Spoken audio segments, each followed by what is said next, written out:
Časni oče, blagočestive matuške, draga braće i sestre, pomaže Bog. Ja neću govoriti jer nisam pravni nastavnik Dušanovog zakonika, reću nešto o caru Dušanu i reću nešto o značaju sa tačke gledišta pravoslavnog čovjeka, jer ja sam u neku ruku i pravoslavni publicista o tom značaju i monarhističke vlasti kao takve, Bogom ustanovljene vlasti, a i o samom Dušanovom zakoniku o kome će biti riječi. Ali prema što nešto kažem o tome, htio bi se nadovezati samo da dodam jednu, čini mi se važnu stvar, da ima u Mojsijevom petoknjižju jedno mjesto gdje prorok Mojsije praktično govori o tome da će Semove šatore zauzeti Jafetovi sinovi. Naravno da se tu misli da taj duhovni smisao da će, znači u Novom Zavetu, u novozavetnoj istoriji, da ćemo mi, Jafetovi potomci, biti nosioci te istine koje su u Starom Zavetu bili Semovi potomci.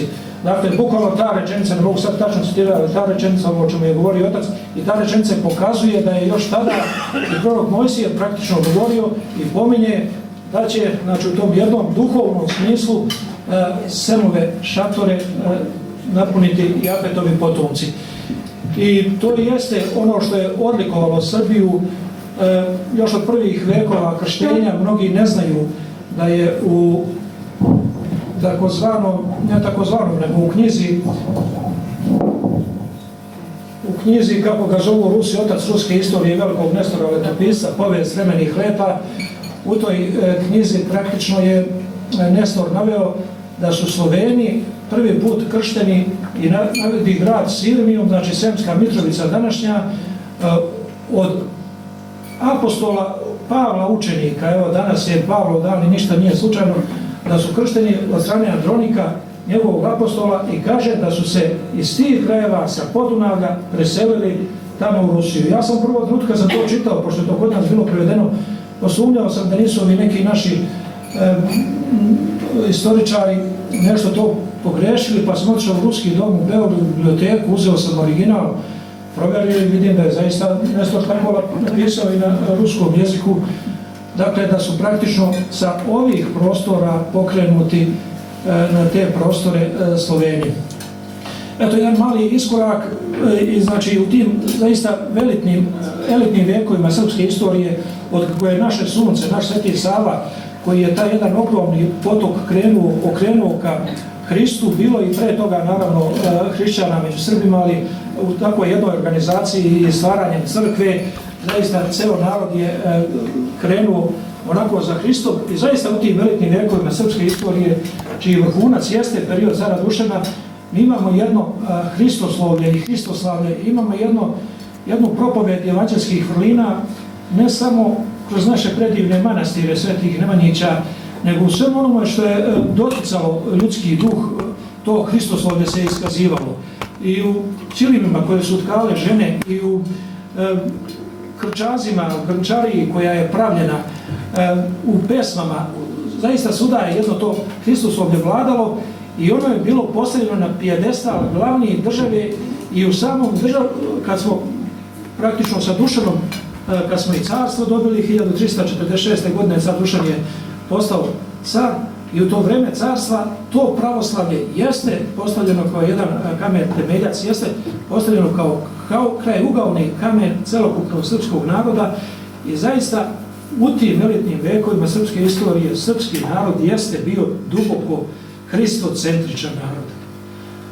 Nažalost, posle prodora racionalističkih ideja sa zapada i jednog bezbožništva zapadnog i te dostojevštine koja je došla sa zapada i među srpske zemlje, polako se među Srbe useljava i taj racionalistički duh i Srbi postaju i čovekocentrični, ne samo hristocentrični, i mi danas ne možemo reći da smo mi u globalu danas tako hristocentrični kao u tim zlatnim elitnim vekovima naše istorije.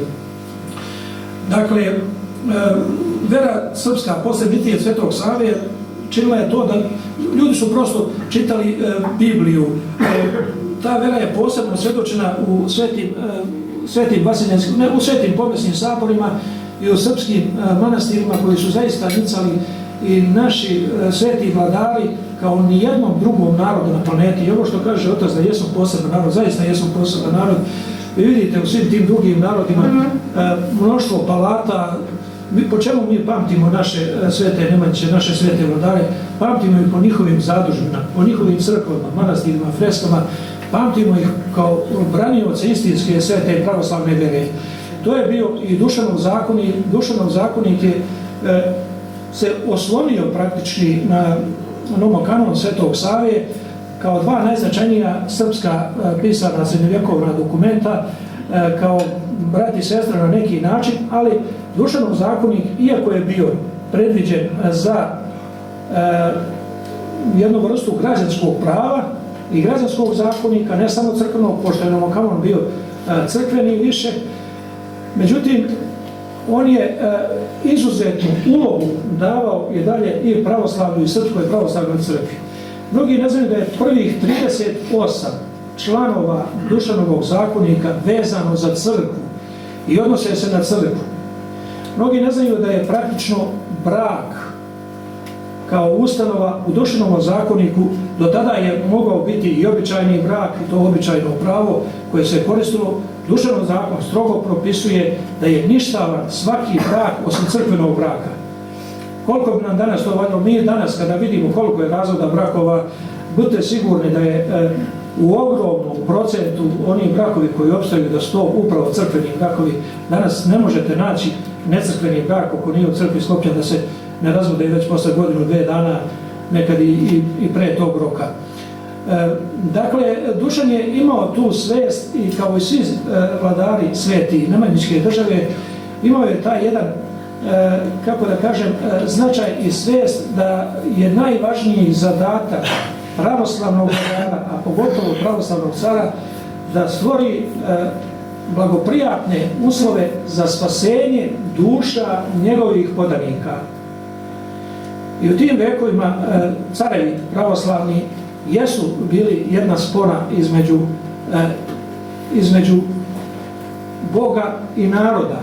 Zaista jedna spona, jer je car bio jedini dvostruki pomazanik i on to još iz Starog Zaveta vuče. Mi znamo da su pomazivani i prvi carevi, pa onda znamo posle toga je u vrijeme hrišćanstva i car Konstantin. Dakle, jedno pomazanje i u ruskom narodu kaže, evo pominjao i otac Ruse, ja se čitav život bavim i tom nekom ruskom istorijom, kulturom i prevodim sa ruskog jezika i Rusi kažu da imaju 5 očeva i idu tom hijerarhijom. Prvi je, kaže, nebesni otac naš i to su i Srbi imali u vreme svetih Nemanjića i u vreme naših svetih careva. Prvi je otac naš, Gospod nebeski. Drugi je car Baćuška, otac kao otac nacije. Treći je duhovni otac. Četvrti je kum kao krsni otac i tek na 5. mjestu dolazi njegov fizički otac u tom jednom duhovnom domostroju. I zaista ljudi ne shvataju da je monarhizam posljednji Bogom blagosloveni oblik vladavine. Bilo je u Starom Zavjetu i drugih oblik vladavine kad su narodi tražili. Posljednji Bogom blagosloveni oblik vladavine jeste monarhizam. I zbog toga nemojte se čuditi danas zbog mnogih neprilika koje mi doživljavamo u toj parlamentarnoj demokratiji takozvanoj i u tom jednom parlamentarnom sistemu, jer niti mi, niti Rusi, naš duhovni kod nije izrađen kao što je izrađen recimo kod Engleza. On nije izrađen na principima parlamentarne demokratije, nego izrađen na principima pravoslavne sabornosti i pravoslavnog monarhizma. To je jako značajno i to se ogleda i to se prožima kroz kompletan Dušanov zakonik. Evo, ja sam nešto malo i stavio, pa ću i neke stvari da pređem i na papir, da neke stvari pročitam, pogotovo interesantno tih prvih navešću te člana, čisto da vidite koliko je to zaista značajno u današnje vreme, vidjeti kakva je pažnja posvećena od strane glavnog zakonika, pravoslavnog monarha, pravoslavnog srpskog cara Dušana, kolika je pažnja posvećena pravoslavnoj veri i pravoslavnoj crkvi. Želim da kažem da kada je čuo, pošto je u zakoniku postoje i tačke o zaštiti i kažnjavanju tog rimokatoličkog prozelitizma. Znači da je u vrijeme cara Dušana da su papisti pokušavali mnogo da misionare i car Dušan je strogo kaznio, ali tu se mora praviti, zaista mora se u to ući kompleksno i ja sam se potrudio da to proučim i sa pravne tačke gledišta. Dakle, ne radi se ni o kakvoj zabrani rimokatoličke vere kao takve onima koji su rođeni kao rimokatolici u Dušanovoj državi. Ali se radi o strogom kažnjavanju kada oni svoj prozelitizam sprovode i kada pravoslavne hoće da prevrate u njihovu veru. I čak se Papa Klement VI, kada je čuo za te članove Dušanovog zakonika u kojima on strogo kažnjava takvu vrstu delatnosti papskih prelata, on je zapretio da će čitavu Europu da pokrene protiv Dušana Silnog. Kao što sam rekao, neka vrsta preteče Dušanovom zakoniku jeste bio Novokanon Svetog Save koji je bio i koji je do današnjeg dana praktično predstavlja Ustav Srpske pravoslavne crkve. Ali to je izuzetno značajan dokument i za braću Bugare i za braću Ruse sve do 19. veka. Prepisi Novokanona Svetog Save predstavljali su osnov crkvenog ustava Ruske pravoslavne crkve. Ja sam održao pre 5-6 godina baš na Čirila i Metodija jedno predavanje na Moskovskom Lomonosovu u kultu Svetog Save u Rusiji. Rusi su bili zaprepašteni i mi do danas, čini mi se, nismo svesni koliko je ta nemanjička Srbija zaista bila jedna vrsta preteče onoga što danas nazivamo Svetaja Rus, Sveta Rusija. Ta Srbija jeste bila preteča i ugledali su se na nemanjičke vladare, prvi ruski carevi po mnogo čemu, a i po sama to što sam rekao, ta činjenica da je Novokanon Svetog Save praktično predstavljao osnov ustava Ruske pravoslavne crkve sve do 19. veka. Isto tako, jedan grandiozan značaj Dušanovog zakonika leži na uloženiju Alekseja Mihajlovića. Aleksej Mihajlović je drugi ruski car iz loze Romanovih, posle Mihajla, i otac Petra Velikog, čuvenijeg Petra Velikog.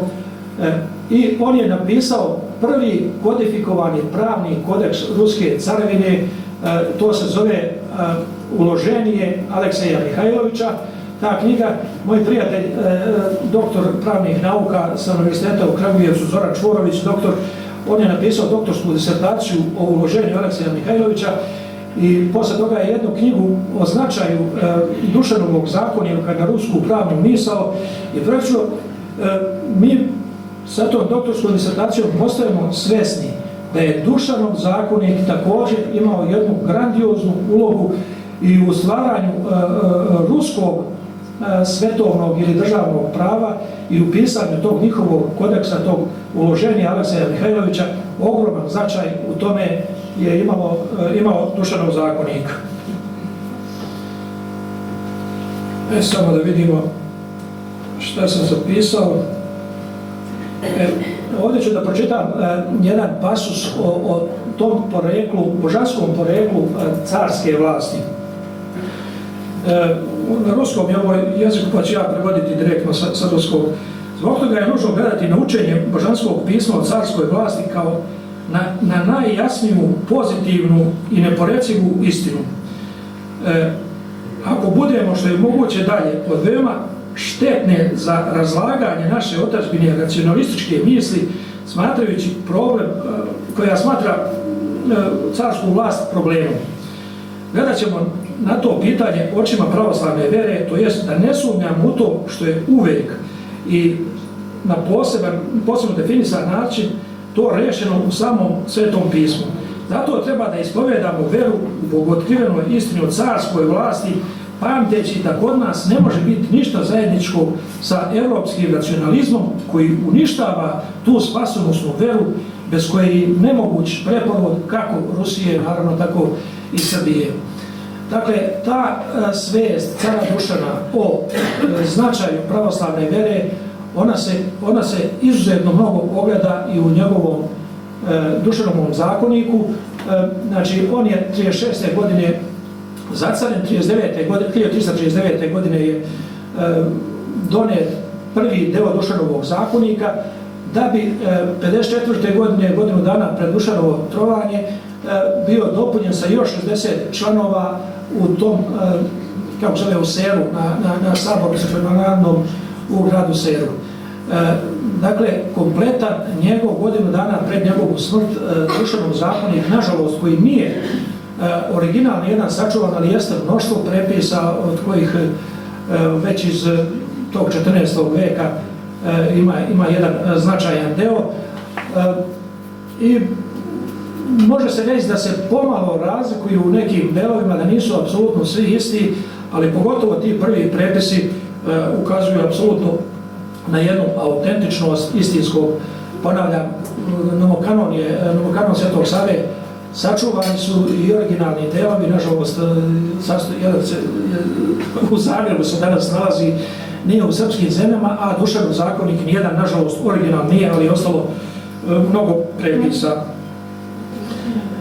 Dakle, naš Sveti Sava je još osjetio zaista neku vrstu degenerativnih procesa kod braće Grka u Vizantiji i zbog toga je smatrao da je jako značajno stvaranje i nacionalne crkve, iako nacionalne, naravno, Hristove crkve, ali shvatate šta hoću da kažem, želeo je i smatrao je da je jako značajno da Srbi sami biraju svoje episkope i to se pokazalo i u Rusiji jako značajno.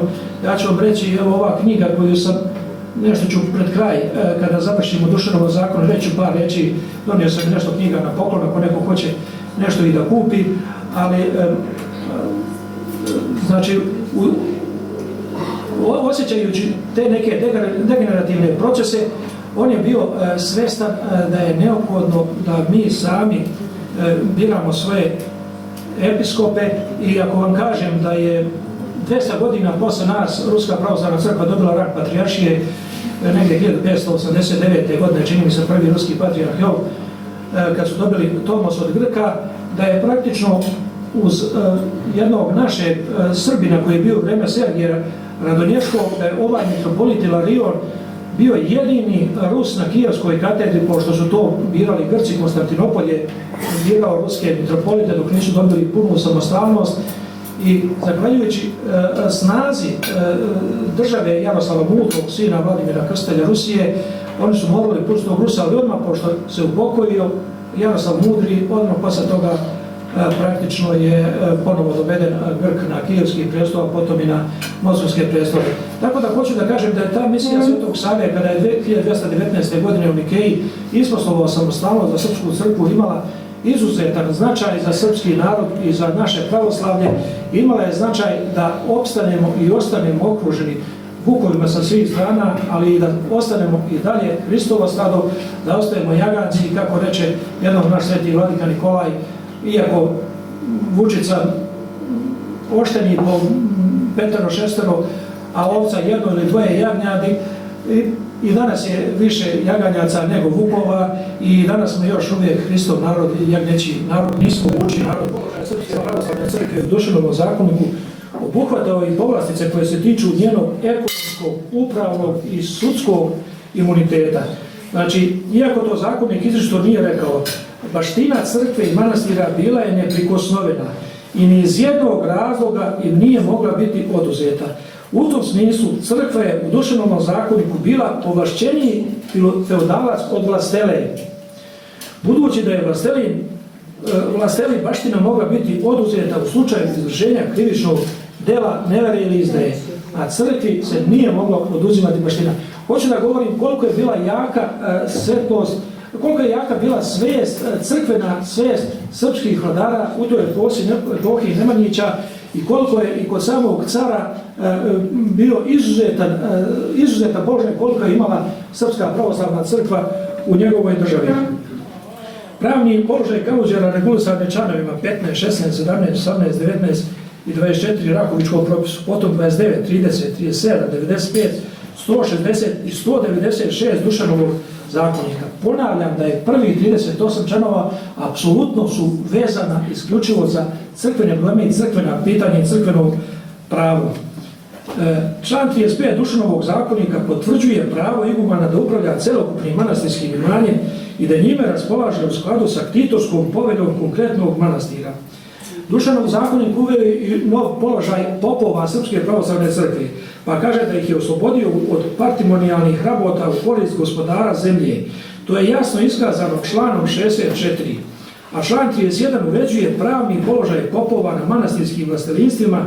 Popovi baštinici i popovi bez baštine koji su uzeli žlijeb bili su potpuno oslobođeni od ličnog rada.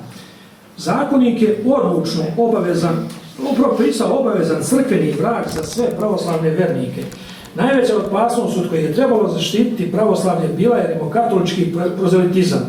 U drugom redu zakonik se borio protiv ostataka paganskih vjerovanja. Crkva je uživala velike povlastice garantovane zakonikom, budući da je imala glavni oslonac jake centralne vlasti, nosilac narodnog i državnog jedinstva. Imala je ekonomski i upravni imunitet, sudila je sveštenstvu pravoslavnim vernicima kao i naseljenicima crkvenih i manastirskih imanja. Mogla je da izriče duhovne kazne. Pored toga imala je i određene dužnosti. Zakonik je načelno regulisao pravni položaj monaštva i sveštenstva. Predviđena je supsidijarna i restriktivna primjena Božijeg suda. Uticaj vizantijskog prava u članovima prosvećenim pravoslavlju u crkvi je veliki i nesporan, ali se u pojedinim odredbama ipak mogu pronaći pojmovi i ustanove i srpskog običajnog prava.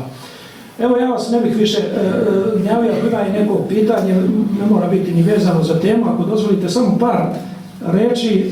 Ja sam ove 3 knjige donio za poklon manastirskoj biblioteci, donio sam nešto knjiga, ako neko želi, posle reklame je matuška da može i da kupi i da prodaje. Posljednja knjiga koja je izašla nedavno, promovisali smo je za Vidovdan u Surčinu, izdavač je Crkva Svete Petke u Surčinu, kijevski pateri koji sam preveo, u njemu su žitija svih svetitelja, mnogo stradale danas kijevsko-pečerske lavre, koja je zaista jedna od najvećih svetinja celokupnog vaseljenskog pravoslavlja.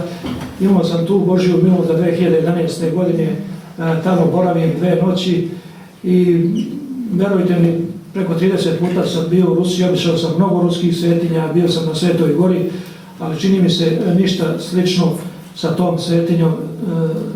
Preko 119 u bližnjim i daljnjim pešterama, 119 svetitelja nalazi se u toj jedinstvenoj i najznačajnijoj manastiru Ruske pravoslavne crkve. Druga knjiga koju sam donio je također izdavač Crkva Svete Petke u Surčinu, Slovo o zakonu i blagodati malo pre pominjanog mitropolita Ilariona. Radi se zaista bez imalo pretjerivanja, a to mogu reći kao neko ko se čitav život bavi ruskom istorijom i kulturom, o remek delu drevne ruske književnosti, možda najznačajnije delu uspomenuti povijest vremenih let Nestora Letopisca, možda i najznačajnije delo drevne ruske književnosti. 1051. do 1054. godine je mitropolit Ilarion bio na Kijevskoj katedri i napisao je to predivno djelo Slovo o zakonu i blagodati. To je jedno izuzetno bogoslovsko djelo, izuzetno književno djelo, gdje na jedan izuzetno zasnovan bogoslovski način zaista pokazuje razliku između Starog zaveta i Novog zaveta ili blagodati, i zbog toga i sam naziv Slovo o zakonu i blagodati. I treća knjiga koju sam htio poneti vašoj pažnji jeste moja autorska knjiga Diptih znameniti Srbi u ruskoj istoriji, znameniti Rusi u srpskoj istoriji. Ova knjiga je prevedena i na ruski jezik, izašla je i eto, nemojte mi zameriti, ne želim da se hvalim, ali moram reći da sam počastvovan da sam ove godine u januaru za tu knjigu na ruskom jeziku dobio nacionalnu premiju Udruženja književnika Rusije Imperatorska kultura za ovu knjigu Serbi i Ruski, braća po promisi Gospodnjoj, a po srpski Srbi i Rusi, braća po promisi Gospodnjoj. Znam da je vrućina, dugo smo čekali, ja vas ne bih više zadržavao. Ako imam pitanje, radit ću koliko znam odgovoriti. Hvala vam na pažnji.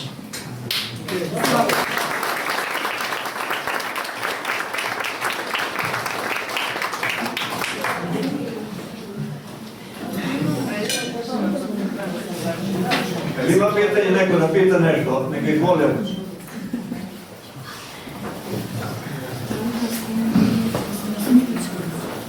Hvala vam, profesor, na ovo divno predavanje. Neka Boži Bog vas uskoro reći na uspjeh nove predstavljice koje mogu u život već nami Boži.